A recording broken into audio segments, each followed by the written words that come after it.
ಇತ್ತೀಚೆಗೆ ನನ್ನ ವಾಟ್ಸಪ್ಗೊಂದು ಕತೆ ಬಂದಿತ್ತು. ಅವರು ಹಾಗೆ ಹೇಳಿದರು, ಇದು ವಿಶ್ವದ ಅತ್ಯಂತ ಸಣ್ಣ ಕತೆ ಅಂತ.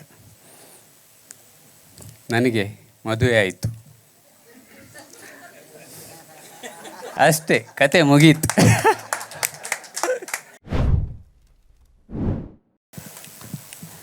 ನಾಗರಾಜ್ ಅವರೊಂದು ವಿಶ್ವದ ಅತ್ಯಂತ ಸಣ್ಣ ಕತೆ ಅಂತ ಹೇಳಿದರು. ಇತ್ತೀಚೆಗೆ ನನ್ನ ವಾಟ್ಸಪ್ಗೊಂದು ಕತೆ ಬಂದಿತ್ತು. ಅವರು ಹಾಗೆ ಹೇಳಿದರು, ಇದು ವಿಶ್ವದ ಅತ್ಯಂತ ಸಣ್ಣ ಕತೆ ಅಂತ. ನನಗೆ ಮದುವೆ ಆಯಿತು, ಅಷ್ಟೇ, ಕತೆ ಮುಗೀತು.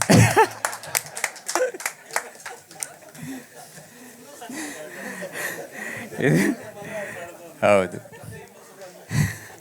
ಸೊ ಮದುವೆ ಆದ ಕೂಡಲೇ ಕತೆ ಮುಗೀತು ಅಂತ ಭಾವಿಸಬಾರ್ದು. ಕತೆ ಆರಂಭ ಆಗೋದೇ ಅಲ್ಲಿಂದ. ಇವತ್ತು ಮೊದಲನೇ ದೇವರು ಅಂತ ತಾಯಿಯವರನ್ನು ತೋರಿಸಿದರು. ಕೃಷ್ಣಕುಮಾರ್ ಅವರು ಮೈಸೂರಿಂದ ಆರಂಭಿಸಿ ಚೂಡಾಲಮ್ಮನವರನ್ನು 80,000 ಕಿಲೋಮೀಟ್ರುಗಳವರೆಗೆ ಹಳೆ ಚೇತಕ್ ಸ್ಕೂಟ್ರಲ್ಲಿ ಸುತ್ತಿಸಿದ್ರು ಅನ್ನೋದು ನಮಗೆ ಒಂದು ಸ್ಫೂರ್ತಿ. ನೀವು ಆಧುನಿಕ ಶ್ರವಣಕುಮಾರ್ ಅಂತ ನಿಮ್ಮನ್ನು ಕರೀತಾರೆ. ಹಾಗೆಯೇ ಎಲ್ಲಕ್ಕಿಂತ ಮಿಗಿಲಾಗಿ ನಿಮ್ಗೆ ಗೊತ್ತಿರಬೇಕು, ಮಹೇಂದ್ರ ಕಂಪನಿಯವರು ಅವರಿಗೆ ಒಂದು ಕಾರನ್ನು ಬಹುಮಾನವಾಗಿ ಕೊಡ್ತಾರೆ. ಅದನ್ನು ಕೂಡ ಅವರು ತನ್ನ ಸ್ವಂತಕ್ಕೆ ಉಪಯೋಗಿಸದೆ ಅದನ್ನು ಸಮಾಜದ ಒಳಿತಿಗೋಸ್ಕರ ಉಪಯೋಗಿಸ್ತೇನೆ ಅಂತ ಹೇಳಿ ಅದನ್ನು ಸಮಾಜಕ್ಕೋಸ್ಕರ ಕೊಟ್ಟಿದ್ದಾರೆ ಅನ್ನೋದು ಅವರ ದೊಡ್ಡ ಮನಸ್ಸನ್ನು ತೋರಿಸುತ್ತೆ. ನಾವು ಮಾತಾಡ್ತಾ ಇರುವಾಗ ಅಲ್ಲಿ ಯಾರ ಕೇಳಿದರು, ಕೃಷ್ಣಕುಮಾರ್ ಅವರು ತಾಯಿಯವರನ್ನು ಅಷ್ಟು ಚೆನ್ನಾಗಿ ನೋಡ್ಕೊಳ್ಳಿಕ್ಕೆ ಹೇಗೆ ಸಾಧ್ಯ ಅಂತ. ಅದಕ್ಕೆ ಒಬ್ಬರು ಹೇಳಿದರು, ಅವರಿಗೆ ಮದುವೆ ಆಗಿಲ್ಲ, ಬಹುಶಃ ಮದುವೆ ಆದವರಿಗೆ ಮಾತ್ರ ತಾಯಿಯನ್ನು ಅಷ್ಟು ಚೆನ್ನಾಗಿ ನೋಡ್ಕೊಳ್ಳಿಕ್ಕೆ ಸಾಧ್ಯ ಅನ್ನೋ ಭಾವನೆ ಎಷ್ಟು ಸರಿ ಅನ್ನೋದು ನನಗೆ ಗೊತ್ತಿಲ್ಲ. ನಿಮ್ಮನ್ನು ನೋಡಿದರೆ ಅದು ಹೌದು ಅಂತ ಅನಿಸುತ್ತೆ. ನಿಮಗೊಂದು ಹೃದಯಪೂರ್ವಕ ಪ್ರಣಾಮಗಳನ್ನು ಸಲ್ಲಿಸ್ತಾ ಇದ್ದೇನೆ. ಮೊದಲನೇ ದೇವರು ತಾಯಿ, ಎರಡನೇ ದೇವರು ಅಂತ ಹೇಳಿ ರಮೇಶ್ ಶೆಟ್ಟಿಗಾರಿದ್ದಾರೆ, ಮೂರನೇ ದೇವರು ಅಂತ ಹೇಳಿ ಶ್ರೀಧರ್ ಅವರು, ನಾಲ್ಕನೇ ದೇವರು ನರೇಂದ್ರ ಕಬಿನಾಲೆ ಅವರು, ಐದನೇ ದೇವರು ಪುಂಡಲಿಕ ಅವರು. ಇವರೆಲ್ಲ ದೇವರುಗಳು ಯಾಕೆ ಆಗ್ತಾರೆ ಅಂತ ಹೇಳಿದರೆ, ಇವರು ಸಾರಸ್ವತ ಲೋಕಕ್ಕೆ ಪೂಜೆ ಸಲ್ಲಿಸ್ತಾ ನಮ್ಮನ್ನು ದೇವರ ಹತ್ತಿರಕ್ಕೆ ಮುಟ್ಟಿಸುವವರು. ಹಾಗಾಗಿ ನಿಮ್ಮನ್ನು ನಾವು ದೇವರುಗಳು ಅಂತ ಕರೀಲಿಕ್ಕೆ ಇಷ್ಟಪಡ್ತೇನೆ. ಹಾಗಾದರೆ 1 ಆಯಿತು, 2 ಆಯಿತು, 3 ಆಯಿತು, 4 ಆಯಿತು, 5 ಆಯಿತು. 5 ಆಯ್ತಲ್ಲ, 4, 1, 5 ಆಯಿತು. 6ನೇ ದೇವರು ಯಾರು? ನನಗನ್ಸುತ್ತೆ ಓದುಗರು. ನೀವು 6ನೇ ದೇವರು ಈ ಸಭೆಗೆ ಬಂದಿದ್ದೀರಿ. ಅದಕ್ಕೋಸ್ಕರ ನಿಮಗೆ ಹೃದಯಪೂರ್ವಕ ಪ್ರಣಾಮಗಳನ್ನು ಸಲ್ಲಿಸ್ತಾ ಇದ್ದೇನೆ. ನಾವು ಇಲ್ಲಿ ಈ ನನ್ನ ನಿನ್ನ ನಡುವೆ ಅನ್ನೋ ಬಗ್ಗೆ ನಾನು ಕೆಲವು ವಿಶೇಷತೆಗಳು ಏನು ಅನ್ನೋದನ್ನು ನಾನು ನಿಮಗೆ ತಿಳಿಸ್ಬೇಕು ಅಂತ ಆ ಪುಸ್ತಕ ಓದ್ತಾ ಇರುವಾಗ ಇಲ್ಲಿ ಕೆಲವು ಶಬ್ದಗಳ ಬಗ್ಗೆ, ವಿಶೇಷವಾಗಿ ಆ ಪದಲಾಲಿತ್ಯದ ಬಗ್ಗೆ ನರೇಂದ್ರ ಕಬ್ಬಿನಾಲೆ ಅವರು ತುಂಬ ಒಲವು ತೋರಿಸ್ತಾರೆ. ನಿಮ್ಗೆ ಗೊತ್ತಿರ್ಬೋದು, ನಾನು ಗುಂಡ್ರಾಯರ ಹತ್ರ ನಮಗೆ ಮಾತಾಡೋದು ಹೇಗೆ ಅಂತ ಕಲಿಸಿಕೊಡ್ತೀರಾ ಅಂತ ಹೇಳಿ ಕೇಳಿ 5 ವರ್ಷ ಆಗ್ತಾ ಬಂತು. ಹೇಗೆ ಆದರೂ ನಮಗೆ ಮಾತಾಡೋದನ್ನು ಕಲಿಸಿ ಅಂತ. ಎಲ್ಲಾದರೂ ನೀವು ಕೇಳ್ಬೋದು, ಮಾತು ಮೊದಲು ಹುಟ್ಟಿದ್ದ, ಗುಂಡ್ರಾಯರ್ ಮೊದಲು ಹುಟ್ಟಿದ್ದ ಅಂತ ಕೇಳಿದರೆ ಯಾರನ್ನು ಹೇಳ್ತೀವಿ? ಗುಂಡ್ರಾಯರ್ ಮೊದಲು ಹುಟ್ಟಿದ್ದು. ಮಾತು ಅವರನ್ನು ನೋಡಿ ಆಮೇಲೆ ಹುಟ್ಟಲಿಕ್ಕೆ ಆರಂಭ ಆಯಿತು ಅಂತ. ಒಂದು ಕಡೆ ಅವ್ರು ಹೇಳ್ತಾರೆ, ಅದನ್ನು ನಾನು ಇಲ್ಲಿ ಕಾಪಿ ಮಾಡ್ತೇನೆ. ಈಗ ಕೋಟ್ ಮಾಡೋದಕ್ಕೂ ಕಾಪಿ ಮಾಡೋದಕ್ಕೂ ಏನಾದರೂ ವ್ಯತ್ಯಾಸ ಇದೆಯಾ? ರಿಸರ್ಚ್ ಮತ್ತು ಅಲ್ಲ ಕಾಪಿ ಮಾಡೋದು ಮತ್ತು ರಿಸರ್ಚ್ ಮಾಡೋದು. ಒಂದರಲ್ಲೇ ಮಾಡಿದರೆ ಕಾಪಿ, 4-5 ಪುಸ್ತಕ ಇಟ್ಕೊಂಡು ಮಾಡಿದರೆ ರಿಸರ್ಚ್ ಅಂತ ಹೇಳೋದು ಕೇಳಿದೆ. ಹಾಗೆ ಕೋಟ್ ಮಾಡೋದು ಮತ್ತು ಕಾಪಿ ಮಾಡೋದು, ಈ 2 ಶಬ್ದಗಳು ಕೂಡ ಅದೇ ಅರ್ಥವನ್ನು ಕೊಡುತ್ತೆ ಅಂತ ಅನಿಸುತ್ತೆ. ನಿಮಗೆ 2 ಶಬ್ದ ಗೊತ್ತಿದೆ. ಒಂದು ಪ್ರತ್ಯುತ್ಪನ್ನ ಮತಿ ಅಂತ ಒಂದು ಶಬ್ದ ಇದೆ ಅಲ್ವಾ? ಏನಾಗಂದರೆ ಅದು ಅವರ ಬಿರುದು. ಪ್ರತ್ಯುತ್ಪನ್ನ ಮತಿ ಗುಂಡೂರಾಯರು ಅಂತ ಅವರನ್ನು ಕರೆಯುವುದು. ಸಡನ್ನಾಗಿ ಕೊಡ್ತಾನೆ ವಾಪಸ್ಸು ಅಂತ ಅದರ ಅರ್ಥ.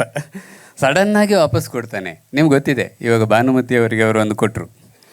ಅದೇ ಥರ ನಾವು ಒಂದು ಸಾರಿ ಸುಳ್ಯ ಸುಬ್ರಹ್ಮಣ್ಯ ಚುಕ್ಕಾಡಿಯವ್ರ ಮನೆಗೆ ಹೋಗಿದ್ದು. ಅಲ್ಲಿಗೆ ಸುಳ್ಯ ಅದು. ಅಲ್ಲಿಗೆ ಅವರನ್ನು ನೋಡ್ಲಿಕ್ಕೆ ಹೋಗ ನಾವು ಹೇಳಿದ್ವಿ ಗುಂಡ್ರಾಯವ್ರು ಬರಬೇಕು ಅಂತ ಇದ್ದರು, ಬರಲಿಲ್ಲ ಅಂಥೇಳಿ ಒಂದು ಸುಳ್ಳು ಹೇಳಿದ್ದು. ಅದಾದಮೇಲೆ ಗುಂಡ್ರಾಯವ್ರು ಬಂದರು. ಬಂದ ಕೂಡಲೇ ಎಂತ ಮಾರ್ರೆ ಈ ಥರ ಸುಳ್ಳು ಹೇಳುದಾ ಅಂತ ಸುಬ್ರಾಯ ಚಕ್ಕಾಡಿ ಕೇಳಿದರೆ ಅವರು ಹೇಳಿದರು, ಸುಳ್ಯಕ್ಕೆ ಬರಬೇಕಾದ್ರೆ ಸುಳ್ಳು ಹೇಳಲೇಬೇಕು. ಇದಕ್ಕೆ ಪ್ರತ್ಯುತ್ಪನ್ನ ಮತಿ ಅಂತ ಹೇಳೋದು, ಸಡನ್ನಾಗಿ ವಾಪಸ್ ಕೊಡೋದು. ಸುಳ್ಳಿನ ಸರದಾರ ಅನ್ನೋ ಬಿರುದು ಕೂಡ ಅವರಿಗೆ ಕೊಟ್ಟಿದ್ದಾರೆ. ನಿಮಗೆ ಗೊತ್ತಿರಲಿ, ಯಾರಿಗೂ ಹೇಳಲಿಕ್ಕೆ ಹೋಗಬೇಡಿ. ಇಲ್ಲಿನ ಕೆಲವು ಶಬ್ದಗಳನ್ನು ನಾವು ಬಹುಶಃ ಈ ಹಾಡಿನ ಪುಸ್ತಕಕ್ಕೋಸ್ಕರ ನಾನು ಕಲೆಕ್ಟ್ ಮಾಡ್ಕೊಂಡು ಬಂದಿದ್ದೇನೆ. ಅದನ್ನು ನಾವು ಡಿಸ್ಕಸ್ ಮಾಡುವ. ನನಗೆ ಮಾತಾಡಲಿಕ್ಕೆ ಬರೋದಿಲ್ಲ, ನಿಮ್ಮ ಜೊತೆ ನಾನು ಮಾತಾಡ್ತೇನೆ. ನಾನಾಗಿ ಮಾತಾಡಲಿಕ್ಕೆ ಬರೋದಿಲ್ಲ ನನಗೆ. ಸೌಭಾಗ್ಯ ಮತ್ತು ಭಾಗ್ಯ. ಭಾಗ್ಯ ಅಂದರೆ ಏನು, ಸೌಭಾಗ್ಯ ಅಂದರೆ ಏನು ಅಂತ ಹೇಳಿ ಇದನ್ನು ಕೂಡ ನಾನು ನಿಮ್ಮಿಂದ ಕದ್ಕೊಂಡದಂತ ಎಲ್ಲ ಕಾಪಿ ಮಾಡಿದ್ದೆ. ಭಾಗ್ಯ ಮತ್ತು ಸೌಭಾಗ್ಯ ಅನ್ನೋ ಎರಡು ಶಬ್ದಗಳಿದ್ದಾವೆ. ಭಾಗ್ಯ ಅಂದರೆ ಏನು, ಸೌಭಾಗ್ಯ ಅಂದರೆ ಏನು, ಅಥವಾ ಎರಡು ಒಂದೇನಾ? ಹಾಂ, ಭಾಗ್ಯ ಪಕ್ಕದ ಮನೆಯವಳು, ಸೌಭಾಗ್ಯ ನಮ್ಮ ಮನೆಯವಳು ಅಂತ ಹೇಳೋರು ಇದ್ದಾರೆ.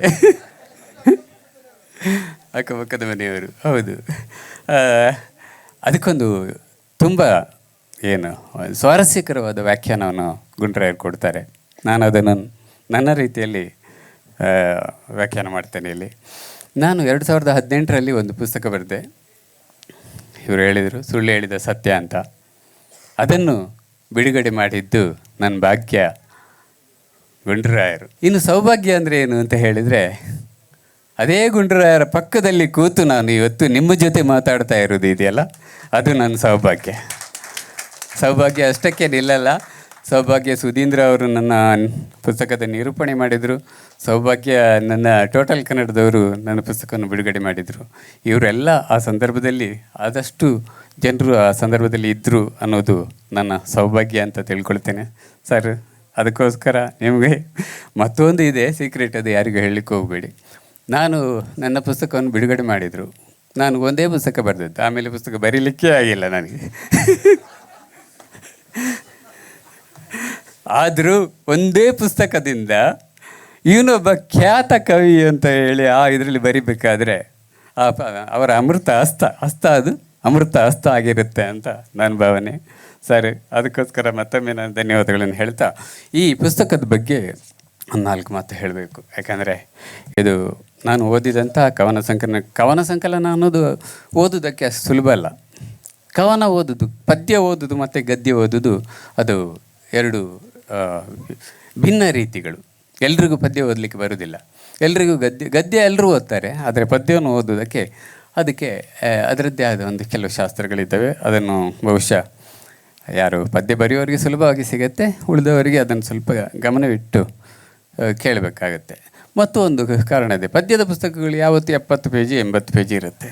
ಕಾದಂಬರಿ 200 ಪೇಜಿ 300 ಪೇಜಿ ಇರುತ್ತೆ. ಅದರಲ್ಲಿ ಗೊತ್ತಾಗುತ್ತೆ ನಿಮಗೆ ಪದ್ಯ ಕಷ್ಟನಾ ಗದ್ಯ ಕಷ್ಟನಾ. ಪದ್ಯ ಓದೋದು ತುಂಬ ಕಷ್ಟ. ಒಂದು ಪದ್ಯವನ್ನು ನೀವು ಅವರು ಭಾನುಮತಿಯವರು ಹೇಳಿದಾಗೆ ಇಡೀ ಭಾನುವಾರದಲ್ಲಿ ಒಂದು ಪದ್ಯ ಪುಸ್ತಕ ಓದಲಿಕ್ಕೆ ಸಾಧ್ಯವೇ ಇಲ್ಲ. ನಿಮಗೆ ಒಂದು ಪದ್ಯ ಪುಸ್ತಕವನ್ನು ನೀವು ಗಮನವಿಟ್ಟು ಗಂಭೀರವಾಗಿ ಓದುವುದಂತಾದರೆ ನಿಮಗೆ ಕನಿಷ್ಠ 1 ತಿಂಗಳು ಬೇಕಾಗತ್ತೆ.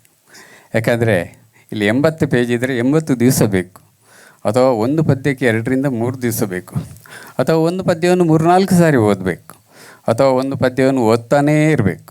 ಹಾಗಾಗಿ ಪದ್ಯ ಓದೋದು ಗದ್ಯ ಓದಿದಷ್ಟು ಸುಲಭ ಅಲ್ಲ. ಇನ್ನು ಪದ್ಯ ಓದೋದ್ರಲ್ಲಿ ಏನಿದೆ ಅಂತ ಹೇಳಿದರೆ, ಅದರಲ್ಲಿ ಕಾವ್ಯ ಇದೆ ಅನ್ನೋದು ಒಂದು. ಕಾವ್ಯ ಅಂದರೆ ಏನು? ಸುಬ್ರಾಯ ಚಕ್ಕಾಡಿ ಅವರು ತುಂಬ ಚೆನ್ನಾಗಿ ಹೇಳ್ತಾರೆ, ಬಚ್ಚಿಟ್ಟದ್ದು ಕಾವ್ಯ ಅಂತ. ತೆರೆದಿಟ್ಟದ್ದು ಕಾವ್ಯ ಆಗೋದಿಲ್ಲ, ತೆರೆದಿಟ್ಟದ್ದು ಗದ್ಯ ಆಗುತ್ತೆ. ಬಚ್ಚಿಟ್ಟರೆ ಕಾವ್ಯ ಆಗುತ್ತೆ. ಬಚ್ಚಿಡುವುದು ಅಂತ ಹೇಳಿದರೆ ಅದನ್ನು ನೀವು ಏನು ನಮ್ಮ ಭಾಷೆಯಲ್ಲಿ ಹೇಳಿದರೆ ಒಕ್ಕಿ ತೆಗಿಬೇಕಾಗತ್ತೆ. ನಾವು ಆಲೂಗಡ್ಡೆ ತೆಗೆದಾಗೆ ಅಥವಾ ಗೆಣಸು ತೆಗೆದಾಗೆ ಅದು ಮೇಲ್ಗಡೆಗೆ ಕಾಣೋದಿಲ್ಲ, ಒಳಗಡೆ ಏನೋ ಇರುತ್ತೆ. ನಿಮ್ಗೆ ಗೊತ್ತಿರಬೇಕು ಅದರ ಒಳಗಡೆ ಏನೋ ಇದೆ ಅಂತೇಳಿ. ನೀವು ಹೋಗ್ತೀರಿ ಆವಾಗ ನಿಮಗೆ ಅಲ್ಲಿ ಒಂದು ಫಲ ಸಿಗುತ್ತೆ. ಹೇಳದೆ ಉಳಿದಿರುವುದನ್ನು ಕಾವ್ಯ ಅಂತ ಹೇಳ್ತಾರೆ. ಹೇಳಿದ್ದು ಕಾವ್ಯ ಅಲ್ಲ, ನಿಮ್ಮ ದೃಷ್ಟಿಗೆ ಅಲ್ಲಿ ಏನೋ ಹೇಳಿರ್ತಾರೆ, ಅದು ಕಾವ್ಯ ಅಲ್ಲ. ಅಲ್ಲಿ ಏನೋ ಹೇಳದೆ ಉಳಿದಿರುತ್ತೆ, ಅದರಲ್ಲಿ ಅವರು ಹೇಳದೆ ಬಚ್ಚಿಡ್ತಾರೆ, ಅದು ಕಾವ್ಯ. ಇನ್ನೂ ಸುಲಭವಾಗಿ ಚುಕ್ಕಾಡಿಯವರು ಹೇಳ್ತಾರೆ, ಕಾಡುವುದು ಕಾವ್ಯ ಅಂತ. ನಿಮ್ಮನ್ನು ಅದು ಕಾಡಬೇಕು. ಹೇಗೆ ಕಾಡಬೇಕು ಅಂತ ಹೇಳಿದರೆ ನಿಮಗೆ ಅದು ನಾನು ಓದಿದ್ದು ಅಲ್ಲ, ಅದು ಏನೋ ಬೇರೆ ಇದೆ. ಏನು ಬೇರೆ ಏನೋ ಇದೆ. ಏನಿದೆ? ನನ್ನ ನಿನ್ನ ನಡುವೆ ಏನೋ ಇದೆ. ಇದೇ ಈ ಪುಸ್ತಕ. ನನ್ನ ನಿನ್ನ ನಡುವೆ ಅನ್ನೋದು ಅಲ್ಲಿಗೆ ಮುಗಿಯಲ್ಲ, ಅಲ್ಲಿ ಏನೋ ಇದೆ. ಇಲ್ಲಿ ನಾನು ಯಾರು, ನೀನು ಯಾರು ಅನ್ನೋದನ್ನು ನೀವು ಅದನ್ನು ಏನು ಒಂದಕ್ಕೊಂದು ಜೋಡಣೆ ಮಾಡಿ ಹೊಂದಿಸ್ಕೊಂಡು ಹೋಗ್ತಾ ಇರಬೇಕಾಗತ್ತೆ. ನಾನು ಮತ್ತು ನನ್ನ ಹೆಂಡತಿ, ನಾನು ಮತ್ತು ನನ್ನ ಸಂಸಾರ, ನಾನು ಮತ್ತು ನನ್ನ ಮಗಳು, ನಾನು ಮತ್ತು ನನ್ನ ಪ್ರಕೃತಿ, ಇದೆಲ್ಲ ಈ ನಾನು ಮತ್ತು ನೀನು ಇದರ ನಡುವೆ ನಡೆಯುವಂಥ ತಾರ್ಕಿಕ ಕೆಲವು ಸಂಘರ್ಷಗಳು. ಅದನ್ನೆಲ್ಲ ಇಲ್ಲಿ ಇವರು ಮೂಡಿಸಲಿಕ್ಕೆ ಒಂದು ಪ್ರಾಮಾಣಿಕ ಪ್ರಯತ್ನ ಮಾಡಿದ್ದಾರೆ ಅನ್ನೋದು ಮೇಲ್ನೋಟಕ್ಕೆ ಗೊತ್ತಾಗುತ್ತೆ. ನೀವು ಅದನ್ನು ಓದ್ತಾ ಹೋಗಿ 2 ವಿಭಾಗ ಮಾಡಿದ್ದಾರೆ ಇದರಲ್ಲಿ. ಒಂದು ನೀಳ್ಗವನ, ಮತ್ತೊಂದು ಚುಟುಕುಗಳು ಅಂತ ಮಾಡಿದ್ದಾರೆ. ನನ್ನ ದೃಷ್ಟಿಗೆ ಓದ್ತಾ ಹೋದಾಗೆ ಇಲ್ಲಿ 2 ಅಲ್ಲ 3 ವಿಭಾಗಗಳು ಕಾಣುತ್ತೆ. ಒಂದು ಇಡಿಗವನಗಳು, ಮತ್ತೊಂದು ಮಿಡಿಗವನಗಳು, ಸ್ವಲ್ಪ ಇಡಿಗಿಂತ ಸ್ವಲ್ಪ ದೊಡ್ಡದು. ಇನ್ನೊಂದು ಮತ್ತು ಹೋದರೆ ಮಿನಿಗವನಗಳು ಕೂಡ ಸಿಗುತ್ತೆ ಅಲ್ಲಿ. 2 ಸಾಲಿಗೆ 3 ಸಾಲಿಗೆ ಇಂಥ ಕವನಗಳು ಸಿಗುತ್ತೆ. ಹಾಗಾಗಿ ಇದನ್ನು 3 ವಿಭಾಗ ಮಾಡ್ಬೋದು. ಒಂದು ಇಡಿಗವನ, ಒಂದು ಮಿಡಿಗವನ, ಮತ್ತೊಂದು ಮಿನಿಗವನ ಅಂತ. ನಿಮಗೆ ಓದುವಾಗ ಇದರಲ್ಲಿ ಇಡಿಗವನಗಳನ್ನು ಓದುವುದು ಸ್ವಲ್ಪ ಬೇರೆ ರೀತಿ. ಯಾಕೆಂದರೆ ಇದರಲ್ಲಿ ಗೇಯತೆ ಇರುತ್ತೆ. ನಿಮ್ಗೆ ಗೊತ್ತಿರೋ ಹಾಗೆ ನರೇಂದ್ರ ಕಬಿನಾಲೆ ಅವರು ಒಬ್ಬ ಗೇಯ ಹಾಡುಗಳನ್ನು ಬರೆಯುವಂಥ ಕವಿ. ಸಿನಿಮಾಗಳಿಗೆ ಬರೆದಿದ್ದಾರೆ. ಸೀತಾ ನದಿ ಅನ್ನೋ ಒಂದು ಸಿನಿಮಾ ಮಾಡಿ ಅದರಲ್ಲಿ ಹಸಿರಿನ ಸಿರಿಯಲ್ಲಿ ಅನ್ನೋದು ಯೂಟ್ಯೂಬಲ್ಲಿ ನಿಮಗೆ ಸಿಗುತ್ತೆ. ಅದು ಹಸಿರಿನ ಸಿರಿಯಲ್ಲಿ ಅನ್ನೋವಂಥ ಹಾಡು, ಅದನ್ನು ನೀವು ಕೇಳಿದರೆ ಗೊತ್ತಾಗುತ್ತೆ. ಗೇಯ ಹಾಡುಗಳು ಹೇಗಿರಬೇಕು ಅನ್ನೋದಕ್ಕೊಂದು ಶಾಸ್ತ್ರ ಇದೆ. ಮೊದಲಿನ 2 ಸಾಲುಗಳು ಪಲ್ಲವಿ ಅಂತ ಇರುತ್ತೆ. ದೊಡ್ಡರಂಗೇಗೌಡರು ಹೇಳ್ತಾರೆ, ಹಾಡು ಬರೆಯುವಾಗ, ಗೇಯದ ಹಾಡುಗಳನ್ನು ಬರೆಯುವಾಗ ನಿಮಗೆ ಮುಖ್ಯವಾಗಿ ಬೇಕಾಗಿರುವುದು ಪಲ್ಲವಿಗಳು, ಉಳಿದದ್ದು ಚರಣಗಳು ಈ ಪಲ್ಲವಿಯ ವಿಸ್ತಾರ. ಪಲ್ಲವಿ ಏನು ಹೇಳುತ್ತೋ ಅದನ್ನು ಮೊದಲ ಚರಣ ಹೇಳುತ್ತೆ, ಅದಕ್ಕೆ ಪೂರಕವಾಗಿ 2ನೇ ಚರಣ ಇರುತ್ತೆ, ಮತ್ತೂ 1 ಚರಣ ಸೇರಿಸ್ಬೋದು. ಆದರೆ 3 ಚರಣಕ್ಕಿಂತ ಜಾಸ್ತಿ ಹೋದರೆ ಗೇಯ ಹಾಡುಗಳು ನಿಮ್ಮ ಒಂದು ಸಮಯದ ಮಿತಿಯೊಳಗೆ ಬರುವುದು ಸಾಧ್ಯ ಆಗೋದಿಲ್ಲ. ಯಾಕಂದರೆ ಗೇಯದ ಹಾಡುಗಳು 3 ರಿಂದ 4 ನಿಮಿಷದಲ್ಲಿ ಮುಗಿಬೇಕು ಅಂತ ಒಂದು ನಮ್ಮದು ಅಲಿಖಿತ ಶಾಸ್ತ್ರ ಇದೆ. ಅದರ ಒಳಗೆ ಮುಗಿದ್ರೆ ಅದು ಜನರನ್ನು ಬೇಗ ತಲುಪುತ್ತೆ ಅನ್ನೋದು. ಆಮೇಲೆ ಒಂದು 13ನೇ ಪುಟದಲ್ಲಿ ಒಂದು ಕವನ ಬರುತ್ತೆ. ಇಲ್ಲಿ ನನಗೆ ಬೇಂದ್ರೆಯವರ ನೆನಪಾಗುತ್ತೆ. ಯಾಕೆ ಬೇಂದ್ರೆಯವರು ನೆನಪಾಗುತ್ತೆ ಅಂದರೆ, ಬೇಂದ್ರೆಯವರು ಒಂದು ಕಡೆಯಲ್ಲಿ ಹೇಳ್ತಾರೆ, ನಮ್ಮ ದುಃಖಗಳನ್ನು ಬೇರೆಯವರಿಗೆ ಯಾಕೆ ಹೇಳಬೇಕು, ನಾವು ಅಗತ್ಯ ಇಲ್ಲ. ನಮ್ಮ ದುಃಖಗಳನ್ನು ಹೇಳಿ ಅವರನ್ನು ದುಃಖಿಸುವುದಕ್ಕಿಂತ ನಾವು ಅವರು ಸಂತೋಷವಾಗಿರುವುದಕ್ಕೆ, ನಮ್ಮ ದುಃಖಗಳಿಂದ ಅವರಿಗೆ ಸಂತೋಷ ಕೊಡಲಿಕ್ಕೆ ಸಾಧ್ಯ ಇದೆಯಾ ಅನ್ನೋದನ್ನು ನಾವು ಪ್ರಯತ್ನ ಪಡ್ಬೋದು ಅಂತ ಹೇಳ್ತಾರೆ. ಬೇಂದ್ರೆಯವರ ಒಂದು ಹಾಡು, ಎನ್ನ ಪಾಡೆ ನನಗಿರಲಿ ಅದರ ಹಾಡನ್ನಷ್ಟೇ ನೀಡುವೆನು ರಸಿಕ ನಿನಗೆ. ಎನ್ನ ಪಾಡೆ ನನಗಿರಲಿ ಅದರ ಹಾಡನ್ನಷ್ಟೇ ನೀಡುವೆನು ರಸಿಕ ನಿನಗೆ. ಕಲ್ಲು ಸಕ್ಕರೆ ಅಂತ ನಿನ್ನೆದೆಯು ಕರಗಿದರೆ ಆ ಸವಿಯ ಹಣಿಸು ನನಗೆ. ಹಾಗಾಗಿ ನನ್ನ ದುಃಖಗಳನ್ನು ನಿನಗೆ ಕೊಡುವುದರಿಂದ ಏನೂ ಪ್ರಯೋಜನ ಆಗುವುದಿಲ್ಲ.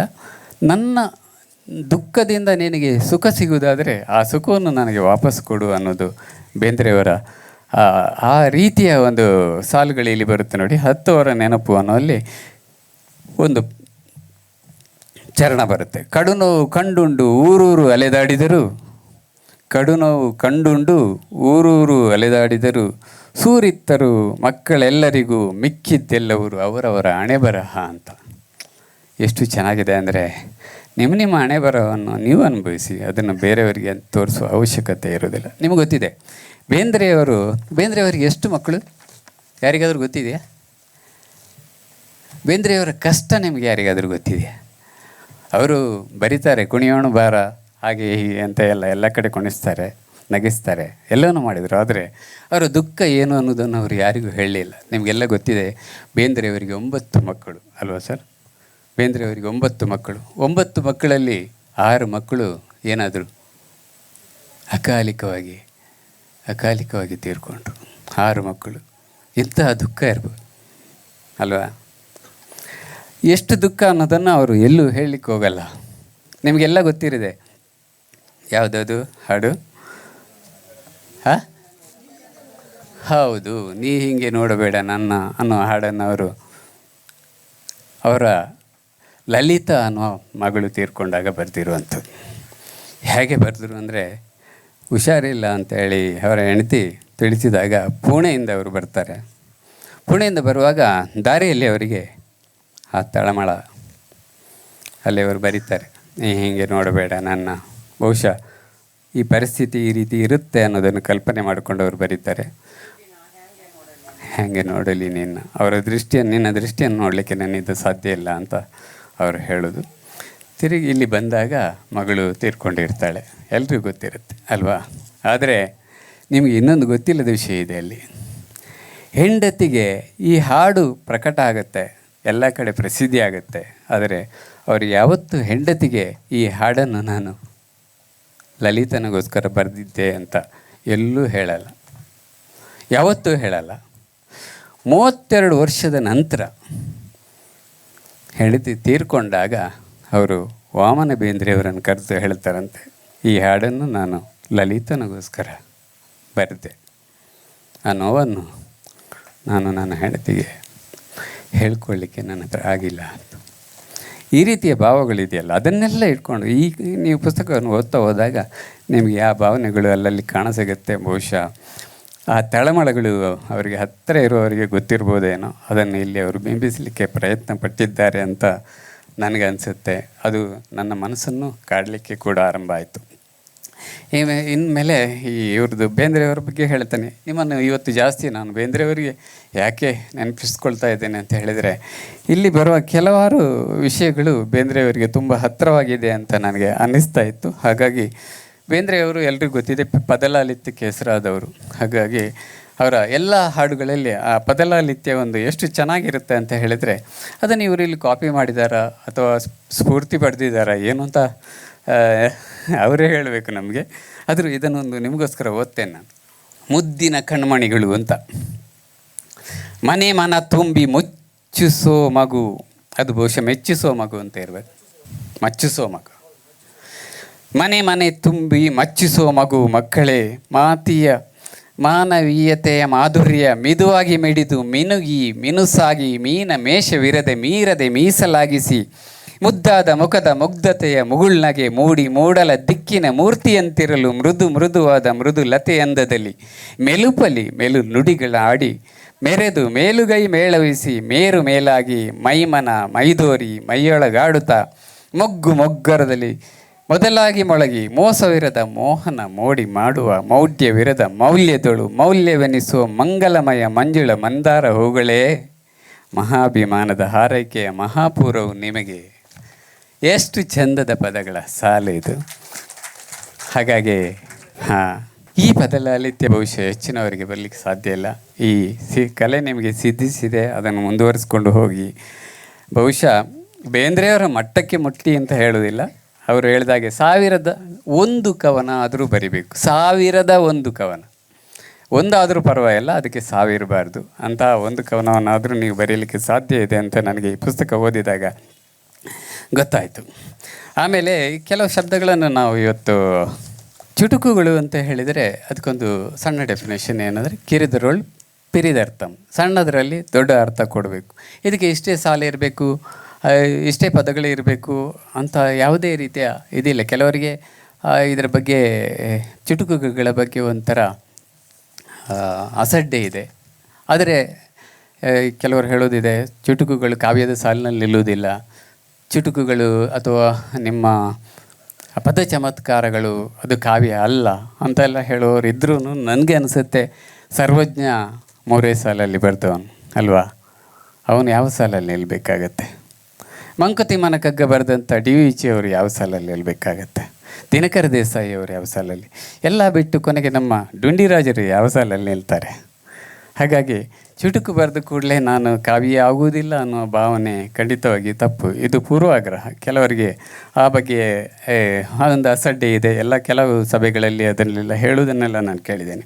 ನೋಡಿ, ಒಂದು ಸಣ್ಣ ಚುಟುಕು ಎಷ್ಟು ಚೆನ್ನಾಗಿರುತ್ತೆ, ದೇವರಾಣೆಗೂ ದೇವರಿಲ್ಲ ಅಂತ. ಇದಕ್ಕಿಂತ 2 ಶಬ್ದ, ದೇವರಾಣೆಗೂ ದೇವರಿಲ್ಲ. ಅಲ್ಲೇ ಕಾವ್ಯ ಅನ್ನೋದು ಇರೋದಿಲ್ಲ. ಕುಂತಕ್ಕೆ ಹೇಳ್ತಾನೆ, ವಕ್ರತೆಯಲ್ಲಿ ಮಾತ್ರ ಕಾವ್ಯ ಬರಲಿಕ್ಕೆ ಸಾಧ್ಯ. ನೀವು ನೇರವಾಗಿ ಹೇಳಿದರೆ ಅಲ್ಲಿ ಕಾವ್ಯ ಇರೋದಿಲ್ಲ, ಅಲ್ಲಿ ವಕ್ರತೆ ಇರಬೇಕು. ನೀವು ಹೇಳಿದ್ದನ್ನು ಬೇರೆ ರೀತಿಯಲ್ಲಿ ಹೇಳಿ ಅದನ್ನು ಅವರು ಅರ್ಥ ಮಾಡ್ಕೊಳ್ಳೋ ಹಾಗೆ ಇರಬೇಕು. ಅದಕ್ಕೆ ಮತ್ತೊಂದು ಚೊಕ್ಕಾಡಿಯವರು ಮತ್ತೊಂದು ಮಾತು ಹೇಳ್ತಾರೆ, ಹಾಡು ಅರ್ಥ ಆಗೋದಿಲ್ಲ ಅಂತ ಯಾರಾದರೂ ಹೇಳಿದರೆ ನೀವು ಹೇಳಬೇಕು ಅರ್ಥ ಆಗಬಾರ್ದು ಅಂತ. ಅರ್ಥ ಆಗಬಾರ್ದು. ಅರ್ಥ ಆದರೆ ನಿಮಗೆ ಗೊತ್ತಿದೆ ಅಲ್ವಾ, ಪೆಪ್ಸಿ ಬಾಟ್ಲ್ ಮೊದಲು ನಾವು ಆ ಬಾಟ್ಲ್ಗಳನ್ನು 20 ರೂಪಾಯಿ ಕೊಟ್ಟು 30 ರೂಪಾಯಿ ಕೊಟ್ಟು ಮನೆಯಲ್ಲಿ ಶೇಖರಣೆ ಮಾಡ್ತಾಯಿದ್ದು. ಇವಾಗ ಪೆಪ್ಸಿ ಜೊತೆ ಫ್ರೀಯಾಗಿ ಬರುತ್ತೆ, ನಿಮಗೆ ಸುಲಭವಾಗಿ ಸಿಗುತ್ತೆ. ನೀವೇನು ಮಾಡ್ತೀರಾ? ದಾರಿಯಲ್ಲಿ ಹೋಗುವಾಗ ಬಿಸಾಕಿಬಿಟ್ಟು ಹೋಗ್ತೀರಾ. ಸೊ ಇಂಥ ಒಂದು ದೇವರಾಣೆ ಗೊತ್ತೇವೆ. ಇನ್ನೊಂದು ಚುಟುಕು ನೋಡಿ, ದೇವರ ಹುಂಡಿಗೆ ಬೀಗ ಅಂತ. ನಮ್ಮನ್ನು ಕಾಯುವವನು ಯಾರು? ದೇವರು. ಅವನ ಹುಂಡಿಗೆ ಒಂದು ಬೀಗ ಹಾಕಿಟ್ಟದ್ದು ಯಾರು? ಯಾಕೆ? ಎಲ್ಲರನ್ನು ಕಾಯುವವನಿಗೂ ಒಂದು ಬೀಗ ಬೇಕಾ? ದೇವರ ಹುಂಡಿಗೆ 3 ಶಬ್ದದ್ದು. ಗುಂಡೂರಾಯರು ಹೇಳ್ತಾರೆ, ಅತ್ಯಂತ ಸಣ್ಣ ಚುಟುಕು ಯಾವುದು ಅಂತ ಕೇಳಿದರೆ ಒಂದು ಅಕ್ಷರ ಅದು. ಅದರ ಬಗ್ಗೆ ನೀವು ಪುಟಾನುಗಟ್ಟಲೆ ಬರಿಬೋದು, ಸೈನ್ಸ್ ಬರಿಬೋದು, ಫಿಲಾಸಫಿ ಬರಿಬೋದು, ತುಂಬ ವಿಷಯಗಳನ್ನು ಬರಿಬೋದು. ಅಂದರೆ ನಿಮಗೆ ಆ ಶಬ್ದವನ್ನು ಕೊಟ್ಟರೆ ನೀವು ಬಹುಶಃ ಇನ್ನೊಂದು 10 ವರ್ಷಕ್ಕಾಗುವಷ್ಟು ಕೃತಿಗಳನ್ನು ಆ ಶಬ್ದದ ಮುಖಾಂತರ ರಚನೆ ಮಾಡಲಿಕ್ಕೆ ಸಾಧ್ಯ ಇದೆ. ಒಂದೇ ಶಬ್ದ ಓಂ ಅನ್ನೋದು ಪ್ರಪಂಚದ ಅತ್ಯಂತ ಸಣ್ಣ ಚುಟುಕು ಅಂತ ನಾನು ಒಂದು ಸಾರಿ ಗುಂಡ್ರಾಯರು ಹೇಳಿದ್ದನ್ನೇ ಕಾಪಿ ಮಾಡಿಕೊಂಡದ್ದು. ಇವತ್ತು ನಿಮಗೆ ಬಹುಶಃ ಅದು ಉಪಯೋಗಕ್ಕೆ ಆಗ್ಬೋದು ಅಂತ. ಆಮೇಲೆ ಪದ ಬಳಕೆಯಲ್ಲಿ ತುಂಬ ಜಿಪುಣತನ ಬೇಕು. ಚುಟುಕು ಬರೆಯುವವನಿಗೆ ತುಂಬ ಜಿಪುಣತನ ಬೇಕು. ನಾನೇ ಬರೆದ ಒಂದು ಚುಟುಕು ಇದೆ, ಬಹುಶಃ ಅದು ಇವತ್ತು ಕಾದಂಬರಿ ಮತ್ತು ಚುಟುಕು ಇಬ್ಬರಿಗೂ ಸೇರುವಂಥದ್ದು. ಚುಟುಕು ಕವಿ ಭಾರಿ ಜಿಪುಣಾರಿ, ಚುಟುಕು ಕವಿ ಭಾರಿ ಜಿಪುಣಾರಿ, ನೀನು ಉದಾರಿ ಬರೀ ಕಾದಂಬರಿ ಅಂತ. ಹಾಗಾಗಿ ಉದಾರಿಗಳು ಮಾತ್ರ ಕಾದಂಬರಿ ಬರೀಲಿಕ್ಕೆ ಸಾಧ್ಯ ಆಗುತ್ತೆ. ಅದನ್ನು ರಮೇಶ್ ಶೆಟ್ಟಿಗಾರರು ಮುಂದುವರಿಸ್ಕೊಂಡು ಹೋಗಲಿ. ಪದ ಬಳಕೆಯ ಬಗ್ಗೆ ನಾವು ಸಾಮಾನ್ಯವಾಗಿ ಮಾಡುವ ಈ ಚುಟುಕು ಬರೆಯುವವರಿಗೆ ಇದು ತುಂಬ ಅಗತ್ಯ ಕೂಡ. ನಾವು ರೂಢಿಯಲ್ಲಿ ಇರುವ ಪದಗಳೇ ಬೇರೆ, ಅದನ್ನು ಬಳಸುವ ರೀತಿಯೇ ಬೇರೆ, ಅರ್ಥಗಳೇ ಬೇರೆ ಹೋಗುತ್ತೆ. ವೀಣಾ ಬನ್ನಂಜಿಯವರು ಇತ್ತೀಚೆಗೆ ಒಂದು ಮೆಸೇಜ್ ಫಾರ್ವರ್ಡ್ ಮಾಡಿದರು. ಡಾಕ್ಟರ್ ವಸಂತ್ ಕುಮಾರ ಪೆರ್ಲಾ ಅಂತ ಅವರು ಬರೆದಿರೋ ಒಂದು ಲೇಖನದಲ್ಲಿ ಬನ್ನಂಜಿಯವರು ಆ ಪದಗಳನ್ನು ಹೇಗೆ ಸರಿ ಮಾಡಿಸ್ತಾ ಇದ್ರು ಅನ್ನೋದಕ್ಕೆ ಜೀವನದಲ್ಲಿ ಜಿಗುಪ್ಸೆ ಅಂತ ಬರೆದಿದ್ದರಂತೆ. ಅದು ತಪ್ಪು. ಜಿಗುಪ್ಸೆ ಅಲ್ಲ, ಜುಗುಪ್ಸೆ. ಜೀವನದಲ್ಲಿ ಜಿಗುಪ್ಸೆ ಅಲ್ಲ. ನಾವು ಎಲ್ಲರೂ ಈ ತಪ್ಪುಗಳನ್ನು ಮಾಡ್ತಾ ಇರ್ತೇವೆ. ಬರಹ ಅಂತ ಬರೀತಾರೆ, ಬರಹ ಅಲ್ಲ, ಬರೇಹ, ರೇ ಅದು ಬರಹ ಅನ್ನೋದು ರೂಢಿಯಲ್ಲಿ ಬಂದುಬಿಟ್ಟಿದೆ. ಆದರೆ ತಿಳುವಳಿಕೆ ಅಂತ ಹೇಳ್ತಾರೆ. ತಿಳುವಳಿಕೆ ಅಲ್ಲ, ತಿಳಿವಳಿಕೆ ಅನ್ನೋದನ್ನು ನಾವು ಸಾಮಾನ್ಯವಾಗಿ ರೂಢಿ ಮಾಡ್ಕೊಂಡ್ಬಿಟ್ಟಿದ್ದೀವಿ. ಅಸಹ್ಯ ಯಾವುದು ಗೊತ್ತಾ? ಜಿಗುಪ್ಸೆ ಯಾವುದು ಗೊತ್ತಾ? ಕಂಬಳಿ ಹುಳು ನಿಮಗೆ ಜಿಗುಪ್ಸೆ, ಅಸಹ್ಯ. ಅದನ್ನು ಮುಟ್ಲಿಕ್ಕೆ ನಿಮಗೆ ಒಂಥರ ಆಗುತ್ತೆ. ಕಂಬಳಿ ಹುಳು ಜಿಗುಪ್ಸೆ, ಜೀವನದಲ್ಲಿ ಜುಗುಪ್ಸೆ. ಸೊ ಇಂತಹ ಕೆಲವು ಶಬ್ದಗಳನ್ನು ನಾವು ಇವರ ಒಂದು ಕವನದಲ್ಲಿ ಸಮುದ್ರದ ದಡ ಅಂತ 84ನೇ ಪೇಜಲ್ಲಿದೆ. ನಾನು ಜಾಸ್ತಿ ಸಮಯ ತಗೊಳ್ಳಲ್ಲ, ಬಟ್ ಇಲ್ಲಿ ಕೆಲವು ವಿಷಯಗಳನ್ನು ಹೇಳಲೇಬೇಕು. ಯಾಕಂದರೆ ಮರುಳು ಮತ್ತು ಮರುಳ ಮತ್ತು ಮರುಳು ಈ 2 ಶಬ್ದಗಳನ್ನು ಬಳಸಿ ಸಮುದ್ರ ದಡ ಅಂತ ಒಂದು ಕವನ ಬರೆದಿದ್ದಾರೆ. ಈ ಮರುಳು ಬರೀ ಮರುಳಲ್ಲ, ಮೆದುಳೊಳಗಿನ ಸೃಷ್ಟಿಯ ಪ್ರತಿರೂಪ. ನಿಮ್ಗೆ ಗೊತ್ತಿದೆ, ಮರುಳು ಅಂತ ಹೇಳಿದರೆ ಮರಳು ಹುಚ್ಚು, ಮರಳು ಅಂತ ಹೇಳಿದರೆ ಉಸುಕು, ಹೊಯ್ಗೆ, ಸಮುದ್ರದ ದಡಿಯಲ್ಲಿರುವ ಮರಳು. ಇಂತಹ ಶಬ್ದಗಳನ್ನೆಲ್ಲ ಬಹುಶಃ ನಾವು ಗಮನವಿಟ್ಟು ತಿಳ್ಕೋಬೇಕಾಗುತ್ತೆ. ಯಾಕಂದರೆ ಚುಟುಕುಗಳು ಇದಕ್ಕೆ ಕೊಡುವ ಅರ್ಥನೇ ಬೇರೆ, ಅದು ನಿಮ್ಮನ್ನು ಬೇರೆ ಸ್ತರದಲ್ಲಿ ನಿಲ್ಲಿಸಿಬಿಡುತ್ತೆ. ಮತ್ತೊಂದು ಮತ್ತು ಹಾಗೂ ಅನ್ನೋ ಒಂದು ಶಬ್ದ ಇದೆ. ಇದನ್ನು ಎಲ್ಲಿ ಬಳಸಬೇಕು ಅನ್ನೋದು ಅದಕ್ಕೊಂದು ಹೆಚ್ಚಿನವರು ಅದನ್ನು ಮತ್ತು ಅಂತ ಹೇಳ್ತಾರೆ. ಆಹ್ವಾನ ಮತ್ತು ಆಮಂತ್ರಣ ಅಂತ 2 ಶಬ್ದ ಇದೆ. ಆಹ್ವಾನ ಅಂತ ಹೇಳಿದರೆ ಚಾಲೆಂಜ್ ಮಾಡೋದು, ಪಂಥ ಆಹ್ವಾನ, ಬಾ ಕುಸ್ತಿಗೆ ಬರ್ತೀಯಾ, ಇದು ಆಹ್ವಾನ. ಆಮಂತ್ರಣ ಅಂದರೆ ಮನೆಗೆ ಬನ್ನಿ, ಸತ್ಯನಾರಾಯಣ ಪೂಜೆ ಇದೆ, ಇದು ಆಮಂತ್ರಣ. ಇವತ್ತು ನಿಮ್ಮನ್ನೆಲ್ಲ ನಾವು ಆಮಂತ್ರಿಸಿದ್ದು, ಆಹ್ವಾನ ಅಲ್ಲ, ಆಹ್ವಾನ ಪತ್ರಿಕೆ ಅಂತ ಹೇಳ್ತಾರೆ. ಆಹ್ವಾನ ಪತ್ರಿಕೆ ಅಲ್ಲ, ಆಮಂತ್ರಣ ಪತ್ರಿಕೆ. ಇಂಥ ಶಬ್ದಗಳ ಕೆಲವು ಚಮತ್ಕಾರಗಳನ್ನು ನಾವು ಈ ಪುಸ್ತಕದಲ್ಲಿ ನೋಡಲಿಕ್ಕೆ ಸಾಧ್ಯ ಆಗುತ್ತೆ. ಮತ್ತು ಇದು ಹಾಗೂ ಅನ್ನೋ ಶಬ್ದಗಳನ್ನು ಎಲ್ಲಿ ನಾವು ಬಳಸಬೇಕು ಅನ್ನೋ ಬಗ್ಗೆ ನೋಡಿ. ಎರಡು ವಿಭಿನ್ನ ವಿಷಯಗಳನ್ನು ಜೋಡಿಸುವಾಗ ನಾವು ಮತ್ತು ಅಂತ ಉಪಯೋಗಿಸ್ತೇವೆ. ಸಿಹಿ ಮತ್ತು ಕಹಿ, ಹಾಗೂ ಅಂತ. ಹೌದು, ವಿಭಿನ್ನ ವಿಷಯಗಳನ್ನು ನೀವು ಜೋಡಿಸುವಾಗ ಮತ್ತು ಅಂತ ಉಪಯೋಗಿಸಬೇಕು. ಪತ್ರಕರ್ತರಿಗೆ ಇದೆಲ್ಲ ತುಂಬ ಇಂಪಾರ್ಟೆಂಟ್. ಇಲ್ಲಾಂದರೆ ನೀವು ಟಿ ವಿಯಲ್ಲಿ ಸಬ್ಟೈಟ್ಲ್ ಬರುವಾಗ ನೋಡ್ತೀರಿ, ಎಲ್ರಿಗೂ ಗೊತ್ತಿದೆ ಆ ಭಾಷೆಗಳು ಏನೆಲ್ಲ ಆಗುತ್ತೆ ಅಂತ ಹೇಳಿ. ವಿಭಿನ್ನ ವಿಷಯಗಳನ್ನು ಜೋಡಿಸುವಾಗ ಮತ್ತು ಅಂತ ಉಪಯೋಗಿಸ್ತಾರೆ. ಎರಡು ಸಮಾನ ವಿಷಯಗಳನ್ನು ಜೋಡಿಸುವಾಗ ಹಾಗೂ ಅಂತ ಬರೀಬೇಕು. ಪಾಯಸ ಹಾಗೂ ಲಾಡು ಎರಡು ಒಂದೇ ಭಾವನೆಯನ್ನು ಕೊಡುವಂಥದ್ದು. ಹಾಗಾಗಿ ಇಂತಹ ಚಮತ್ಕಾರಗಳು ಈ ಪುಸ್ತಕದಲ್ಲಿ ನೀವು ಕಾಣ್ಬೋದು. ನಿಮಗೆ ಅದನ್ನು ನೋಡುವಂಥ ನೋಟ ಬೇಕು. ಆಮೇಲೆ ಹೆಣದ ಮಾತು ಅಂತ ಒಂದು 85ನೇ ಪೇಜಲ್ಲಿ ಅಂತ ನನಗೆ ತುಂಬ ಇಷ್ಟ ಆಯಿತು ಇದು. ಯಾಕೆ ಅಂತ ಹೇಳಿದರೆ, ನಿಮಗೆಲ್ಲ ಗೊತ್ತಿದೆ ನಾವು ಎಷ್ಟು ಮೆಕ್ಯಾನಿಕಲ್ ಆಗಿಬಿಟ್ಟಿದ್ದೀವಿ ಅಂತ ಹೇಳಿದರೆ, ನಾವು ಇವಾಗ ಒಂದು ಯಾರಾದರೂ ಸತ್ತರೆ ಎರಡೇ ಶಬ್ದವನ್ನು ಉಪಯೋಗಿಸೋದು. ಒಂದು ಓಂ ಅಂತ, ಶಾಂತಿ, ಓಂ ಶಾಂತಿ, ಇಲ್ಲಾಂದರೆ ರಿಪ್. ಇದರಲ್ಲಿ ಯಾವ ಭಾವನೆಗಳು ಇರುವುದಿಲ್ಲ. ರಿಪ್, ಅವ್ರು ಸತ್ತೋದ್ರು ಹೋದರು. ಓಂ ಶಾಂತಿ ಅಂತ ಹೇಳಿದರೆ ಇದು ನಮ್ಮ ಪಂಗಡದವರು ಅಂತ, ನಮ್ಮ ಕಡೆಯವರು. ಅವರು ರಿಪ್ ಅಂತ ಹೇಳಿದರೆ ಎಲ್ಲ ಸರ್ವಸಾಮಾನ್ಯ ಜನರಲ್ ಆಗಿದೆ ಈಗ, ಇಲ್ಲಾಂದರೆ ಅವ್ರ ಕಡೆಯವರು ಆ ಥರ. ಆದರೆ ಇಲ್ಲಿ ಒಂದು ಹೆಣ ಒಂದು ಮಾತಾಡುತ್ತೆ, ತುಂಬ ಚೆನ್ನಾಗಿದೆ ನೋಡಿ. ಇನ್ನು 3 ಗಂಟೆ ಉಳಿದಿತ್ತು, ಆಮೇಲೆ ನಾನೆಲ್ಲೋ ನೀವೆಲ್ಲೋ. ಇನ್ನು 3 ಗಂಟೆ ಉಳಿದಿತ್ತು, ಯಾಕಂದರೆ ಹೆಣ ತೆಗೀತಾ ಇದ್ದಾರೆ. ಹಕ್ಕಿ ಗೂಡಿಗೆ ಸೇರಿದೆ ಆತ್ಮ. ಕುಂಬಾರನ ಮಡಕೆಯು ಮಾರಾಟ ಆಗಿದೆ, ತಗೊಂಬಂದಿದ್ದಾರೆ. ಕಟ್ಟಿಗೆಗೆ ಕಾಡಿಗೆ ಹೋದವನು ಬರೋ ಹೊತ್ತಾಗಿದೆ. ಬಂದೇ ಬರುತ್ತಾನೆ. ನೆಲದ ಹಸಿ ಇದೆ, ಇನ್ನೇನು ಸ್ವಲ್ಪ ಅದರಲ್ಲಿ ಉರಿಯುವ ಬೆಂಕಿಗೆ ಅದು ಬೆಚ್ಚಗಾಗಬಹುದು. ಇಷ್ಟರಲ್ಲೇ ತಾಸೊಂದು ಕಳೆದಿದೆ. ನಿಮಗೆ ಏನಾದರೂ ಹೇಳಲಿಕ್ಕಿದ್ರೆ ಈಗಲೇ ಹೇಳಿಬಿಡಿ.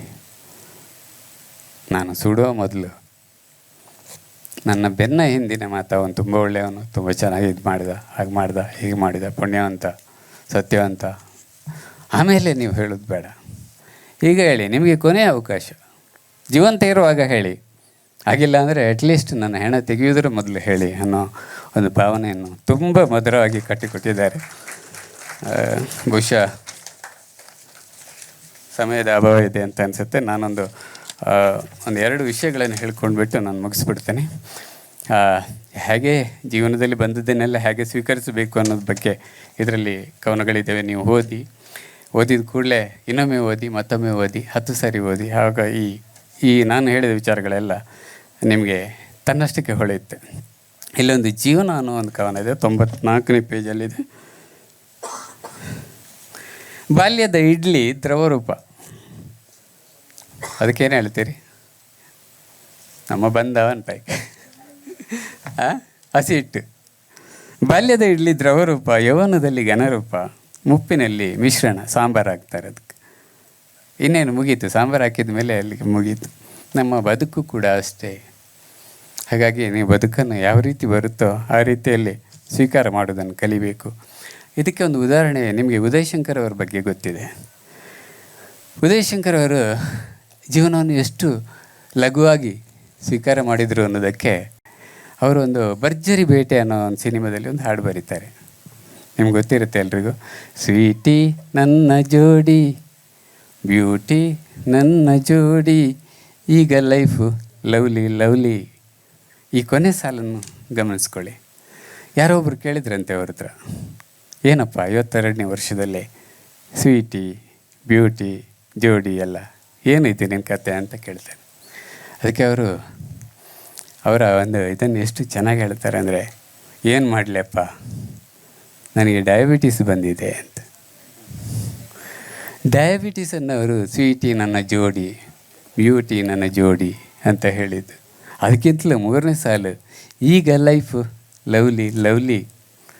ಅದನ್ನು ಎಷ್ಟು ಚೆನ್ನಾಗಿ ಸ್ವೀಕಾರ ಮಾಡಿದರು ಅಂದರೆ, ಡಯಾಬಿಟೀಸ್ ಜೊತೆ ನನ್ನ ಲೈಫು ಚೆನ್ನಾಗಿದೆ, ಈ ಭಾವನೆ ಕವಿಯಾದವನಿಗೆ ಖಂಡಿತವಾಗಿ ಬೇಕು. ಯಾಕಂತ ಹೇಳಿದರೆ ಯಾರೋ ಒಬ್ಬರು ಹೇಳ್ತಾರೆ, ಟೀಕೆಗಳು ಬರುತ್ತೆ, ಹೀಗೆ ಬರಿಬೇಡ, ಇನ್ನು ಬರಿಬೇಡ, ನಿಲ್ಲಿಸ್ಬಿಡಪ್ಪ ಅನ್ನೋ ಅಂಥ ಎಡ ಬಲ ಪಂಥ ಅದೆಲ್ಲ ಬರುತ್ತೆ. ಆದ್ರೂ ನಾವು ಅದನ್ನೆಲ್ಲ ಲೈಫು ಲವ್ಲಿ ಆಗಿದೆ ಅನ್ನೋ ರೀತಿಯಲ್ಲೇ ತಗೊಂಡು, ಅಥವಾ ನಮ್ಮ ಜೀವನದ ಎಷ್ಟೇ ತೊಂದರೆಗಳಿದ್ದರೂ ಅದನ್ನೆಲ್ಲ ನಾವು ಸ್ವೀಕಾರ ಮಾಡಿಕೊಂಡು ಉದಯಶಂಕರ್ ಅವರ ಈ ಹಾಡಿನ ತಾತ್ಪರ್ಯವನ್ನು ನಮ್ಮ ಜೀವನದಲ್ಲಿ ಅಳವಡಿಸ್ಕೊಂಡು, ಕೊನೆಗೊಂದು ಮಾತು ಹೇಳ್ತೇನೆ. ದೊಡ್ಡರಂಗೇಗೌಡರು ಹತ್ರ ಮೊನ್ನೆ ನಾವು ಮಾತಾಡುವಾಗ ಕೇಳಿದ್ರು, ಒಂದು ಹಾಡು ಬರೆದ್ರೆ ಎಷ್ಟು ಕೊಡ್ತಾಯಿದ್ರು ಸರ್ ನಿಮಗೆ ಅಂತ. ಆಗಿನ ಕಾಲದಲ್ಲಿ ಎಷ್ಟು ಕೊಡ್ತಾಯಿದ್ರು? ಎಂತೆಂಥ ಹಾಡುಗಳನ್ನು ಕೊಟ್ಟಿದ್ದಾರೆ ಅಲ್ವಾ ದೊಡ್ಡರಂಗೇಗೌಡರು ಕೊಟ್ಟಿರುವ. ಜನ್ಮ ನೀಡಿದ ಭೂತಾಯಿಯ ಹಾಗೆ ತಾಮರೆಯಲ್ಲಿ ಪ್ರಸಂಗತೆ ಗೆಂಡೆತಿಮ್ಮ. ಅವ್ರು ಹೇಳ್ತಾರೆ, ಏನು ಕೊಡ್ತಾರೆ? 1,000 ರೂಪಾಯಿ ಕೊಟ್ಟರೆ ದುಡಿದು, 1,000 ರೂಪಾಯಿ ಕೊಟ್ಟರೆ ದುಡಿದು. ಜಾಸ್ತಿ ಅಂದರೆ ಎಷ್ಟು ಕೊಟ್ಟಿದ್ದಾರೆ? ಯಾವತ್ತೋ ಖುಷಿ ಆದಾಗ ಬಹುಶಃ ಪ್ರಸಂಗದ ಗೆಂಡತಿಮ್ಮದಲ್ಲಿ ಇರಬೇಕು, 8,000 ರೂಪಾಯಿ ಕೊಟ್ಟಿದ್ದಾರೆ. ಇದು ಒಬ್ಬ ಕವಿಯ ಪಾಡು. ಕವಿಯಾದವನು ನಿಮಗೆ ಕೆ ಎಸ್ ನರಸಿಂಹಸ್ವಾಮಿಯವರು ಮೈಸೂರು ಮಲ್ಲಿಗೆ ಅನ್ನೋ ಒಂದು ಕವನ ಸಂಕಲನ ರೈಟ್ಸನ್ನು 100 ರೂಪಾಯಿಗೆ ಮಾರ್ತಾರೆ. ಯಾಕೆ ಮಾರ್ತಾರೆ ಅಂತ ಹೇಳಿದರೆ, ಮೆಡಿಸಿನ್ ತರಲಿಕ್ಕೆ ದುಡ್ಡು ಇರಲಿಲ್ಲ ಅಂತಹ ಪರಿಸ್ಥಿತಿ. ನಿಮಗೆ ವಿಜಯ ನರಸಿಂಹ ಅವರ ಕತೆ ಗೊತ್ತಿದೆ. ಉದಯಶಂಕರ್ ಅವರ ಸಾಯುವ ಸಮಯದಲ್ಲಿ ಉದಯಶಂಕರ್ ಅವರ ಅಕೌಂಟಲ್ಲಿ ಬ್ಯಾಲೆನ್ಸ್ ಎಷ್ಟಿದೆ ಅಂತ ಕೇಳಿ ನೋಡಲಿಕ್ಕೆ ಹೋದರೆ 1,000 ರೂಪಾಯಿ ಇತ್ತಂತೆ. ಉದಯಶಂಕರ್ ಯಾರು? 4,000 ಹಾಡುಗಳನ್ನು ಬರೆದಂಥ ಧೀಮಂತ. ವಿಜಯ ನರಸಿಂಹ, ಈ ಶ್ರೀನಾಥ ಇರುವಾಗ ನಾನೊಂದು ಮಾತು ಹೇಳಬೇಕು ಅಂತ ಇಷ್ಟಪಟ್ಟಿದ್ದೆ, ಅವರು ಹೋದರು. ವಿಜಯ ನರಸಿಂಹ ನಿಮ್ಗೆ ಗೊತ್ತಿದೆ, ಯಾವುದು ಹಾಡು? ಮೂಷಿಕ ವಾಹನ ಮೋದಕ ಹಸ್ತ, ಗಜಮುಖನಿ ಗಣಪತಿಯೇ ನಿನಗೆ ವಂದನೆ, ಶರಣು ಶರಣಯ್ಯ, ಶರಣು ಬೆನಕ. ಇಂಥ ಹಾಡುಗಳು ಎಲ್ಲೇ ಪೂಜೆ ಆಗಲಿ ಅದು ಮೊದಲನೇ ಹಾಡಾಗಿರುತ್ತೆ. ಆದರೆ ವಿಜಯ ನರಸಿಂಹ ಬರೆದದ್ದು ಅಂತ ಯಾರಿಗೂ ಗೊತ್ತಿಲ್ಲ. ಅಂಥ ವಿಜಯ ನರಸಿಂಹ ಪುಟ್ಟಣ್ಣ ಅವರು ಹೇಳಿದ್ರಂತೆ, ನನ್ನ ಮತ್ತು ಆರತಿಯ ಬಗ್ಗೆ ನೀನು ಹಾಡು ಬರೆದು ಕೊಡ್ತೀಯಾ? ಪ್ರೇಮದ ಮೊದಲ ಸಂದರ್ಭ ಅದು. ನೀವು ಹೇಳಿದಾಗೆ ಶುಭಮಂಗಲದಲ್ಲಿ ಹೇಗಿದ್ದಾಳೆ ಅಂತ ಹೇಳಿದರೆ, ಈ ಶತಮಾನದ ಮಾದರಿ ಹೆಣ್ಣು ಅಂತ ಹೇಳಿ ವಿಜಯ ನರಸಿಂಹ ಅವರು 3 ಹಾಡುಗಳನ್ನು, ಇಡೀ ಪುಟ್ಟಣ್ಣ ಅವರ ಜೀವನ ಚರಿತ್ರೆಯನ್ನೇ 3 ಹಾಡಲ್ಲಿ ತುಂಬಿಸ್ಕೊಡ್ತಾರೆ ಅವರು. ಆರತಿ ಹೇಗಿದ್ದಾಳೆ ಅಂತ ಹೇಳಿದರೆ, ಈ ಶತಮಾನದ ಮಾದರಿ ಹೆಣ್ಣು ಅಂತ ಹೇಳಿ. ನಮ್ಮ ಪ್ರೇಮ ಹೇಗಿದೆ ಅಂತ ಹೇಳಿದರೆ, ಈ ಸಂಭಾಷಣೆ ನಮ್ಮ ಪ್ರೇಮ ಸಂಭಾಷಣೆ ಧರ್ಮಸೆರೆಯಲ್ಲಿ ಬರೀತಾರೆ. ಕೊನೆಗೆ ಆರತಿ ಕೈ ಕೊಟ್ಟಾಗ, ನೀನೇ ಸಾಕಿದ ಗಿಣಿ ಹದ್ದಾಗಿ ಕುಕ್ಕಿತ್ತಲ್ಲೋ ಅಂತೆ. ಇಂಥ ವಿಜಯ ನರಸಿಂಹ ಸಾಯುವಾಗ ಹೇಳಿದ್ರಂತೆ ಅವರು, ರಾಜ್ಯ ಪ್ರಶಸ್ತಿ ಸಿಕ್ಕಿದರೆ ಒಂದು ಸೈಟ್ ಕೊಡ್ತಾರೆ ಅಂತ ಹೇಳ್ತಾಯಿದ್ರು. ನನಗೆ ಸಿಗುತ್ತಾ ಸೈಟ್? ಸಿಗುತ್ತಾ? ಸಿಗಲಿಲ್ಲ. ಸಾಯುವಾಗ ಅವರಿಗೆ ಸೈಟ್ ಸಿಗಲಿಲ್ಲ. ಹಾಗಾಗಿ ನಾನು ನಿಮ್ಮ ಹತ್ರ ಒಂದೇ ಬೇಡಿಕೆ ಇಡೋದು, ಒಂದು ಇಲ್ಲಿಯೂ ಆ ಸಂದರ್ಭ ನಡೆದಿರ್ಬೋದು. ಬರೆಯೋದು ಒಂದು ಹುಚ್ಚು, ಸಾಹಿತಿಗೆ ಬರೆಯೋದು ಒಂದು ಹುಚ್ಚು. ಅದಕ್ಕೋಸ್ಕರ ಎಷ್ಟು ಕಷ್ಟಪಡ್ತಾನಂದರೆ 35,000 40,000 ರೂಪಾಯಿ ಖರ್ಚು ಮಾಡಬೇಕು. ಕ್ರೆಡಿಟ್ ಕಾರ್ಡ್ ಗೀಚಿ ಬಿಟ್ಟು ಪುಸ್ತಕ ಪ್ರಿಂಟ್ ಮಾಡಿದವರಿದ್ದಾರೆ, ಬಂಗಾರ ಅಡವಿಟ್ಟು ಪುಸ್ತಕ ಮಾಡಿದವರಿದ್ದಾರೆ. ಬಂಗಾರವನ್ನು ಅಡವಿಟ್ಟು, ಸ್ನೇಹಿತನಿಂದ ಸಾಲ ತಗೊಂಡು ತೀರಿಸಲಿಕ್ಕಾಗದೆ ಪುಸ್ತಕ ಮಾಡಿ ನಾನೊಂದು ಪುಸ್ತಕ ಮಾಡಿದೆ ಅಂತ ಹೇಳಿದವರಿದ್ದಾರೆ. ಬಹುಶಃ ಈ ವೇದಿಕೆಯಲ್ಲಿ ಅಂಥ ಅನುಭವ ಆದವರು ಇರ್ಬೋದು, ಇಲ್ಲದೇ ಇರ್ಬೋದು. ಆದರೆ ಇಂಥ ಸಂದರ್ಭಗಳು ಬಂದಿದೆ. ನೀವು 6ನೇ ದೇವರುಗಳು ಒಂದು ಸಹಕಾರ ಮಾಡಬೇಕು. ಇಂಥ ಪುಸ್ತಕಗಳನ್ನು ನೀವು ತಗೋಬೇಕು, ಕೊಂಡು ಓದಬೇಕು. ನೀವು ಡುಂಡಿರಾಜರ ಒಂದು ಪದ್ಯ ಕೇಳಿರ್ತೀರಿ, ರಾವಣನ ಹೆಂಡತಿ ಮಂಡೋದರಿ, ಕನ್ನಡ ಪುಸ್ತಕ ಕೊಂಡೋದ್ರಿ ಅಂತ ಅವರು ಆವತ್ತೇ ರಿಕ್ವೆಸ್ಟ್ ಮಾಡಿದರು.